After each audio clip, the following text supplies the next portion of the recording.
So there's this guy that been harassing me for the past 3 years. For the past 3 years. And this guy, he's a scammer. He tells people that he's part of the Grammys and he could help you. He could help you become an artist and everything. When you send him money, he stopped replying to your emails. But this person, for some reason, his tweet went viral because people that don't like me, because he uses the Grammys, he uses the Grammys name and shit.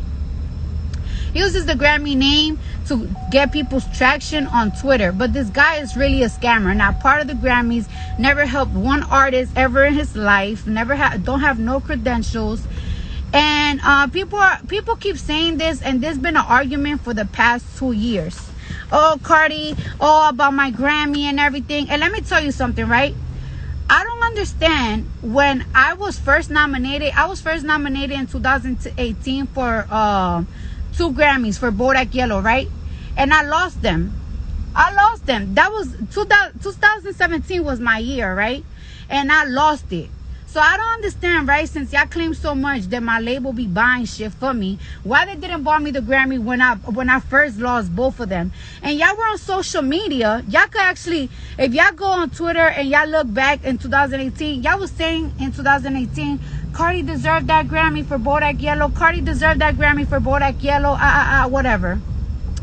Then when I won the Grammy for the album, right? When I won the Grammy for the album, that same night, y'all were so happy about it. I think another artist said something on Twitter.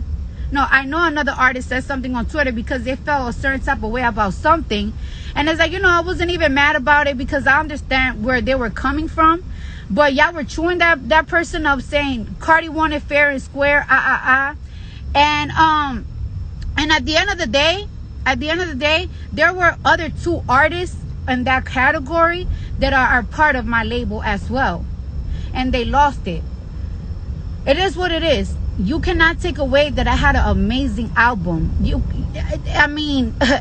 cannot take away the fact that I had an amazing album. The album was just trending on Twitter 3 days ago because y'all was saying how great the debut of it. And on top of that, you guys barely bought the other artists in the category's album, except for Travis Scott.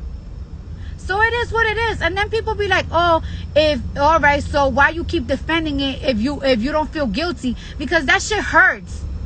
Because I work my ass off for this shit. That's why. So when you trying to accuse me of something that I worked so hard for, that it was so emotional. When I won my Grammy that night, I was crying in bed. I got on my knees in front of Offset and my family, just thanking God. So when y'all are upset at the fact that maybe one of your favorite artists that didn't win a Grammy before, that wasn't my fault.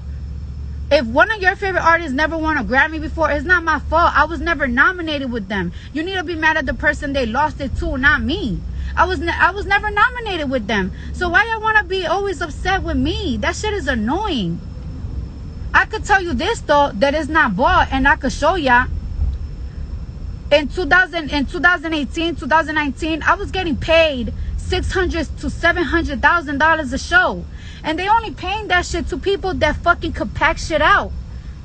I'm already getting fucking booked for next year for shows in Europe for fucking $2 million. You can't buy that. You can't buy that. People only pay that when you sell shit. When you sell shit. Everybody always want to be like, oh, why you never had a tour? Actually, I had an independent week that I did